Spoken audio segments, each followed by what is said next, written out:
Hello my dear students, आज अपन पढ़ने वाले हैं इस क्लास पर 60 महत्वपूर्ण प्रश्न जो आगामी एग्जाम की दृष्टि से बहुत ही महत्वपूर्ण है। तो जुड़ जाइए वीडियो से और बने रहिए वीडियो के अंत तक। अपनी क्लास का पहला क्वेश्चन है यहाँ पर कि शेर शाह सूरी के आक्रमण के समय मारवाड़ का शासक कौन था।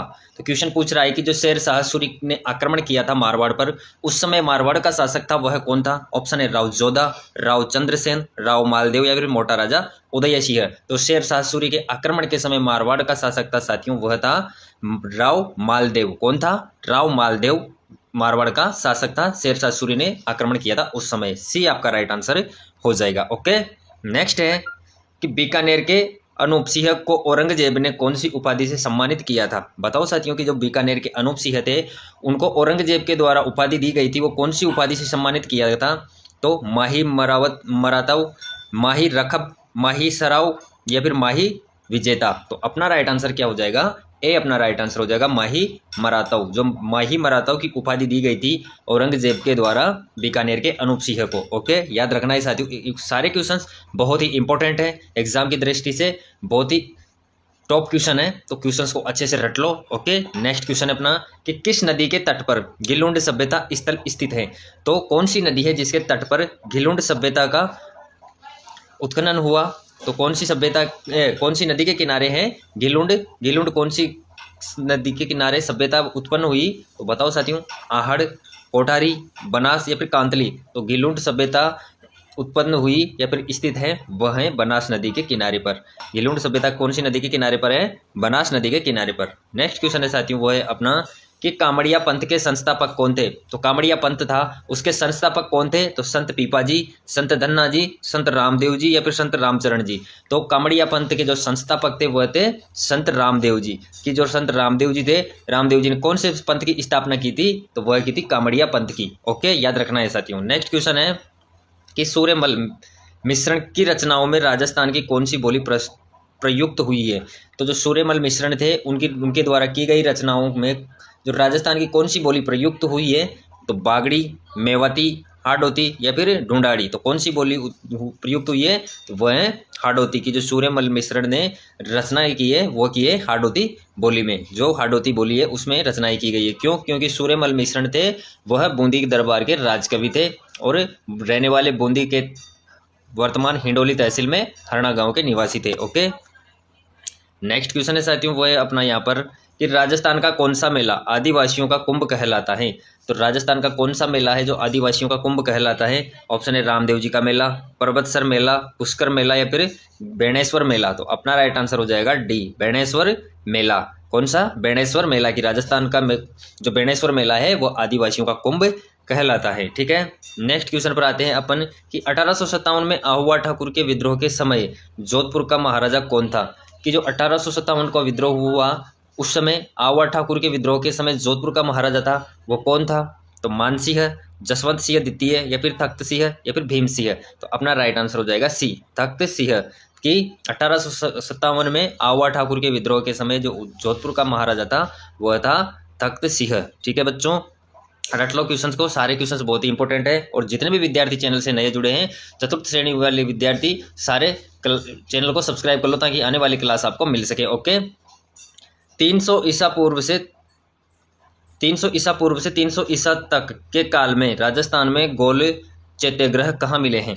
तो 300 ईसा पूर्व से 300 ईसा तक के जो काल में राजस्थान में गोल चैत्यग्रह प्राप्त हुए हैं वो कहाँ से मिले हैं। तो नगरी, बैराट, कोलवी या फिर लालसोट। तो कहाँ से प्राप्त हुए हैं? तो वह हुए बैराट से। कहाँ से प्राप्त हुए हैं? बैराट से। ओके साथियों, नेक्स्ट क्वेश्चन है अपने पास कि निम्नलिखित संतों में से कौन मेवात सेक्टर से संबंधित हैं। तो इन चारों में से कौन से हैं जो मेवात सेक्टर से संबंधित है। तो हरिदास, दादू दयाल, लाल दास या फिर पीपा। तो कौन संबंधित है मेवात सेक्टर से? तो मेवात सेक्टर से संबंधित है साथियों लाल दास। सी आपका राइट आंसर हो जाएगा। ओके साथियों, बिना वक्त बर्बाद किए क्वेश्चंस को अच्छे से पढ़ो और ध्यान में रखो। ठीक है, राव गंगा की मृत्यु के उपरांत 5 जून 1531 ईस्वी में मारवाड़ का शासक कौन बना।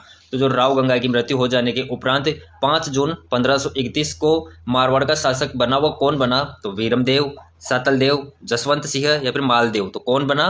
तो वह बना मालदेव। डी आपका राइट आंसर हो जाएगा कि मालदेव राव गंगा की मृत्यु के उपरांत मारवाड़ का शासक बना। कब बना? 5 जून। कब बना?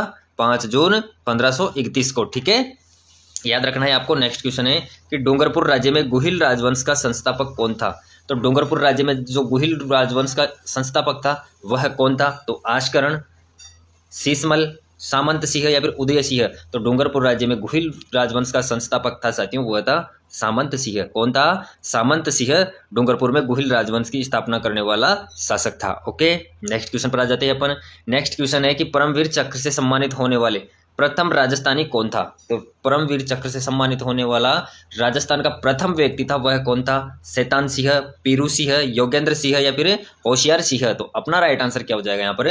बी अपना राइट आंसर हो जाएगा पीरू सिंह, कि जो पीरू सिंह थे वह परमवीर चक्र से सम्मानित होने वाले राजस्थान के प्रथम व्यक्ति थे। ठीक है, नेक्स्ट क्वेश्चन अपना वह कहता है कि पिछवाई किस चित्रकला शैली से संबंधित है। तो पिछवाई किस चित्रकला शैली से संबंधित है। तो किशनगढ़ शैली, नाथद्वारा शैली, अलवर शैली या फिर बूंदी शैली। तो अपना राइट आंसर हो जाएगा बी नाथद्वारा शैली। याद रखना साथियों, कौन सा? नाथद्वारा चित्र शैली। ठीक है, नेक्स्ट क्वेश्चन है अपना कि मोतीलाल तेजावत ने बीलू का आंदोलन कहाँ से प्रारंभ किया। कि जो मोतीलाल तेजावत थे उन्होंने बीलू का आंदोलन प्रारंभ किया था, और कौन से स्थान से प्रारंभ किया था साथियों? बताओ फटाफट से, कमेंट्स करो, आंसर करो फटाफट से कमेंट्स बॉक्स में कि सिरोही, जाडोल, भूला या फिर बलोरिया। तो कहाँ से प्रारंभ किया था? तो बी अपना राइट आंसर हो जाएगा जाडोल से, कि मोतीलाल तेजावत ने जो बीलू का आंदोलन प्रारंभ किया, शुरू किया, वह किया जाडोल से। कहाँ से किया?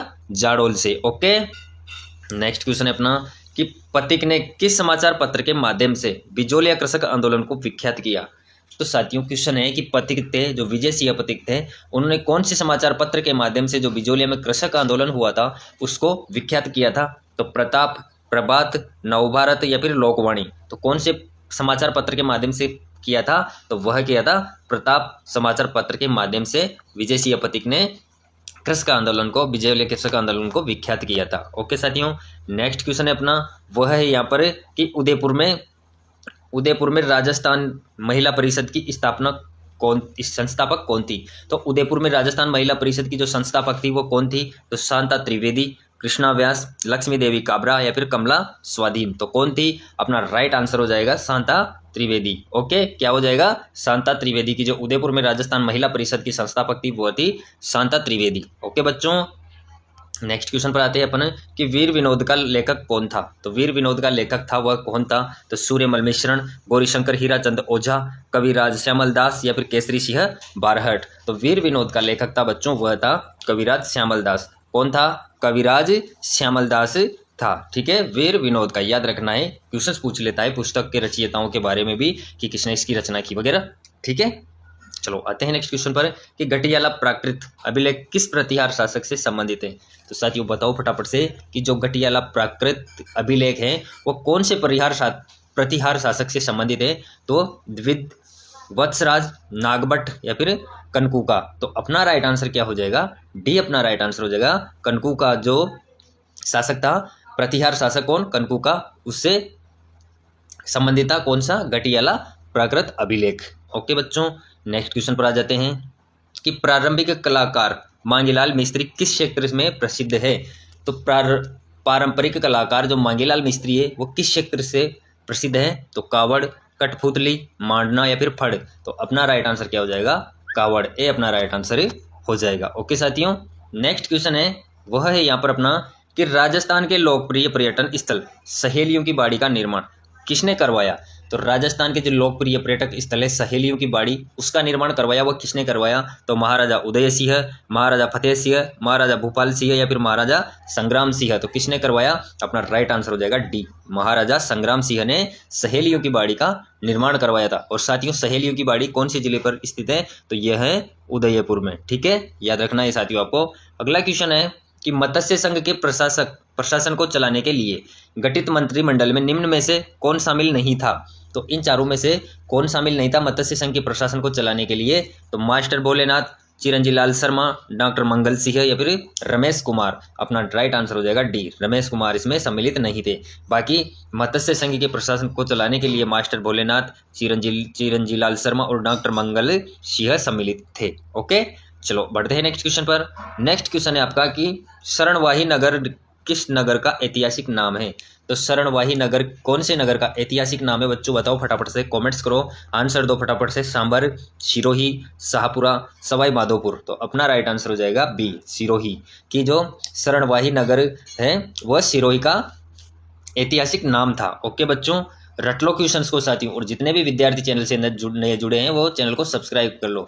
चतुर्थ श्रेणी वाले जितने भी विद्यार्थी हैं उनको संपूर्ण तैयारी इस चैनल के माध्यम से करवाई जा रही है, तो जुड़ जाओ चैनल से। और अलग सब्जेक्ट वाइज आपको क्लासें देखनी हो तो प्लेलिस्ट में जाकर आप क्लासें देख सकते हो। ओके साथियों, चलो नेक्स्ट क्वेश्चन है कि किस मंदिर को कम्बू का अजायबघर भी कहा जाता है? तो किस मंदिर को कम्बू का अजायबघर भी कहा जाता है बताओ साथियों? तो सोमेश्वर मंदिर किराट, जैन मंदिर देलवाड़ा, जैन मंदिर रणकपुर, कीर्ति स्तंभ चित्तौड़। तो कौन से मंदिर को कम्बू का अजायबघर कहा जाता है? तो कम्बू का अजायबघर कहा जाता है साथियों, सी अपना राइट आंसर हो जाएगा, जैन मंदिर रणकपुर को। किसको कहा जाता है? जैन मंदिर रणकपुर है उसको कम्बू का अजायबघर भी कहा जाता है। ओके, नेक्स्ट क्वेश्चन पर आते हैं अपन। नेक्स्ट क्वेश्चन है अपना कि जैसलमेर का किला किस नाम से जाना जाता है? तो जैसलमेर का किला है वो किस नाम से जाना जाता है? तो जैसलमेर का किला जाना जाता है साथियों आपके, वह जाना जाता है सोनारगढ़ के नाम से। किस नाम से जाना जाता है? सोनारगढ़ के नाम से। क्यों? क्योंकि इसका जो कलर है वह सोने के कलर के पत्थरों से बना हुआ है, इस वजह से सोनारगढ़ कहा जाता है जैसलमेर के किले को। ओके, नेक्स्ट क्वेश्चन है अपना कि निम्नलिखित में से कौन सी नदी कामधेनु नदी के नाम से भी जानी जाती है? कौन सी नदी है साथियों राजस्थान की ऐसी जिसे कामधेनु के नाम से भी जाना जाता है? तो साबरमती, चंबल, बनास, माही। तो कौन सी नदी है? तो वह नदी है चंबल। बी आपका राइट आंसर हो जाएगा कि चंबल नदी है राजस्थान में, उसे कामधेनु के नाम से भी जानते हैं। ठीक है, नेक्स्ट क्वेश्चन है कि लाल व पीली मिट्टी वाला जिलों का युग्म है।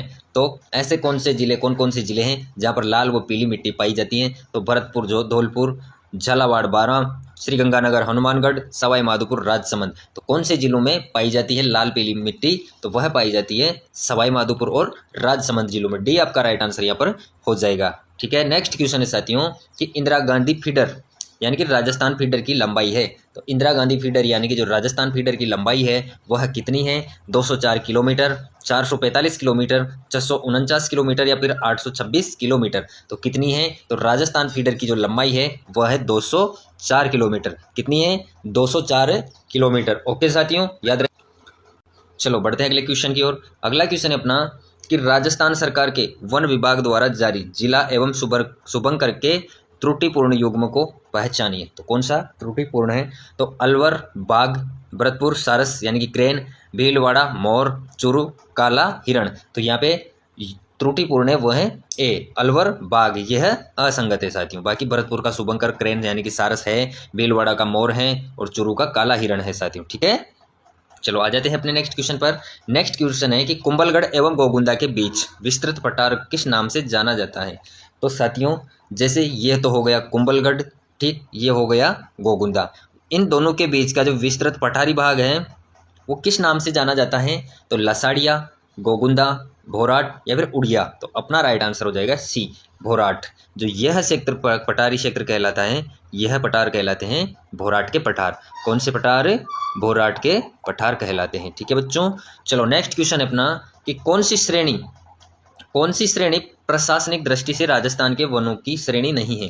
तो किस प्रकार के यानी कि किस श्रेणी के वन राजस्थान में नहीं पाए जाते हैं? एक प्रकार से क्वेश्चन का पूछना यह है कि सुरक्षित वन, आरक्षित वन, वर्गीकृत वन या फिर अवर्गीकृत वन। तो किस प्रकार के वन राजस्थान में नहीं पाए जाते, किस श्रेणी के नहीं पाए जाते हैं? तो वह वर्गीकृत वन नहीं पाए जाते हैं राजस्थान के अंदर। ठीक है, चलो नेक्स्ट क्वेश्चन है साथियों। क्वेश्चन सारे वह क्वेश्चन से जो एग्जाम में पहले आए हुए हैं, तो आपको क्वेश्चंस की इंपॉर्टेंसी को ध्यान में रखते हुए पढ़ना है।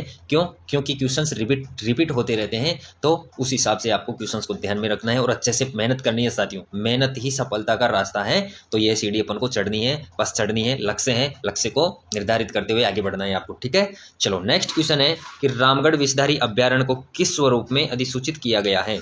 कि रामगढ़ विषधारी अभ्यारण्य है उसको किस स्वरूप में अधिसूचित किया गया है? तो जैविक उद्यान, राष्ट्रीय उद्यान, बाघ संरक्षित या फिर यूनेस्को MAB। तो किस स्वरूप में अधिसूचित किया गया है? अपना राइट आंसर हो जाएगा सी, बाघ संरक्षित, यानी कि बाघों के संरक्षण के लिए अधिरक्षित या फिर अनुसूचित किया गया है। किसको? रामगढ़ विषधारी अभ्यारण्य को। ओके, नेक्स्ट क्वेश्चन है अपना वह है यहाँ पर कि राजस्थान के किस भाग में वालरा कृषि की जाती है। सर्वाधिक उपयुक्त विकल्प चुनिए। तो राजस्थान के किस भाग में है जो वालरा कृषि की जाती है? तो उत्तरी, दक्षिणी, पूर्वी या फिर पश्चिमी। तो किस क्षेत्र में की जाती है? तो वह की जाती है साथियों दक्षिणी क्षेत्र में। बी आपका राइट आंसर यहाँ पर हो जाएगा कि दक्षिणी क्षेत्र है जो राजस्थान का, उस भाग में वालरा कृषि को अधिक मात्रा में किया जाता है, वालरा कृषि की जाती है। ठीक है, नेक्स्ट क्वेश्चन पर आते हैं अपन। वह वृक्ष जिसमें से कत्था निकाला जाता है, तो कौन से वृक्ष से निकाला जाता है कत्था? बबूल, खेर, नीम, सालर। तो किससे निकाला जाता है? ऑप्शन राइट हो जाएगा अपना बी, खेर की, जो खेर का वृक्ष होता है उससे कत्था निकाला जाता है। ठीक है, नेक्स्ट क्वेश्चन पर आ जाते हैं अपन। नेक्स्ट क्वेश्चन है कि राजस्थान के कौन से प्रदेश में एंटीसोल समूह की मृदा पाई जाती है? तो राजस्थान का कौन सा एरिया है या प्रदेश है जिसमें एंटीसोल्स टाइप की जो सॉइल होती है वो पाई जाती है? तो पूर्वी, पश्चिमी, दक्षिणी या फिर दक्षिण पूर्वी। अपना राइट आंसर हो जाएगा बी, पश्चिमी की, जो राजस्थान का पश्चिमी प्रदेश है उसमें एंटीसोल्स टाइप की सॉइल्स पाई जाती है, यानी कि मृदा पाई जाती है। ओके, नेक्स्ट क्वेश्चन है वह है यहाँ पर कि गोडवार प्रदेश किस बेसिन को कहते हैं? तो गोडवार प्रदेश किस बेसिन को कहते हैं? तो चंबल बेसिन, लूनी बेसिन, माही बेसिन या फिर छप्पन बेसिन। तो अपना राइट आंसर क्या हो जाएगा यहाँ पर? अपना राइट आंसर हो जाएगा बी, लूनी बेसिन की, जो लूनी नदी का बेसिन है उसे गोडवार प्रदेश के नाम से भी जानते हैं, गोडवार प्रदेश बेसिन के नाम से भी जानते हैं। ठीक है, नेक्स्ट क्वेश्चन पर आते हैं अपन। नेक्स्ट क्वेश्चन है कि मरुस्थलीय क्षेत्र में मिट्टी के अपरदन को रोकने के लिए क्या किया जाना चाहिए? तो मरुस्थलीय क्षेत्र में जो मिट्टी का अपरदन होता है वायु की वजह से, तो उसको रोकने के लिए क्या किया जाना चाहिए? तो ऑप्शन है फसलों के हेर फेर को अपनाना, वृक्षों की पट्टी लगाना, खेतों में मेड़बंदी करना या फिर चारागाहों को विकसित करना। तो अपना राइट आंसर क्या होगा यहाँ पर? अपना राइट आंसर हो जाएगा बी, वृक्षों की पट्टी लगाना, कि जो मरुस्थलीय क्षेत्र में मिट्टी का अपरदन को रोकने के लिए उपाय किया जाना चाहिए, वह किया जाना चाहिए कि वृक्षों की पट्टियां लगानी चाहिए, ताकि उससे हवा की वजह से मिट्टी का अपरदन न हो सके, यानी कि एक स्थान से मिट्टी उड़कर दूसरे स्थान पर न जा सके। ठीक है, चलो नेक्स्ट क्वेश्चन है अपना, वह है कि निम्नलिखित में से कौन सा युग्म सही सुमेलित नहीं है? तो सही सुमेलित नहीं है वाला अपन को देखना है। एक तरफ अपने पास लिप्त नहरें दी हुई है, दूसरी तरफ दिए हुए हैं लाभान्वित जिले की, कौन कौन से जिले लाभान्वित हो रहे हैं? तो पन्नालाल, बारूफाल, बीकानेर, नागौर, वीर तेजाजी लिप्त नहर से बीकानेर, बरकतुल्ला खां नहर जैसलमेर बाड़मेर और डॉक्टर करनी सिंह हनुमानगढ़। तो अपना राइट आंसर हो जाएगा डी, डॉक्टर करनी सिंह हनुमानगढ़ से सिंचित नहीं होती हैं। तो असंगत आपका, यानी कि असुमेलित हो जाएगा डी। बाकी पन्नालाल, बारूपाल जो लिप्त नहर है उससे लाभान्वित होने वाले जिले हैं बीकानेर, नागौर, बिल्कुल होते हैं साथियों। वीर तेजाजी लिप्त नहर से लाभान्वित होता है बीकानेर, और बरकतुल्ला खां लिप्त नहर से लाभान्वित होता है जैसलमेर और बाड़मेर। तो इस क्वेश्चन के अनुसार डी आपका राइट आंसर हो जाएगा। ठीक है, नेक्स्ट क्वेश्चन पर पढ़ते हैं अपन कि रोहिली खाने किस खनिज से संबंधित हैं? जो रोहिली खाने हैं वो किस खनिज के उत्खनन के लिए प्रसिद्ध है, या किस खनिज का खनन होता है? तो थोरियम, यूरेनियम, बेरिलियम या फिर अब्रक। तो अपना राइट आंसर क्या हो जाएगा? B, uranium. ठीक है, चलो नेक्स्ट क्वेश्चन पर आते हैं अपन। नेक्स्ट क्वेश्चन है कि राजस्थान राज्य का अक्षांशीय विस्तार कितना है? तो साथियों यह क्वेश्चन मैं आपके लिए छोड़ रहा हूँ, बहुत इंपॉर्टेंट क्वेश्चन है और बहुत सी बार पूछा गया क्वेश्चन है और बहुत सिंपल क्वेश्चन है। इस क्वेश्चन का आपको करना है आंसर इस क्लास में, ताकि देखता हूँ कि देखिए कितने क्वेश्चन, कितने स्टूडेंट्स हैं जो इस क्वेश्चन का राइट आंसर मुझे दे पाते हैं। ठीक है, चलो नेक्स्ट क्वेश्चन है अपना कि राजस्थान के थार मरुस्थल की परंपरागत जल संग्रहण तकनीक है। तो जो राजस्थान का थार का मरुस्थलीय क्षेत्र है उसमें जल को संग्रहण करने की पारंपरिक विधि है, उसे क्या कहते हैं? तकनीक है, उसे क्या कहते हैं? तो टांका, खडीन, बावड़ी, तालाब। तो क्या कहते हैं उसे? तो उसे कहते हैं टांका।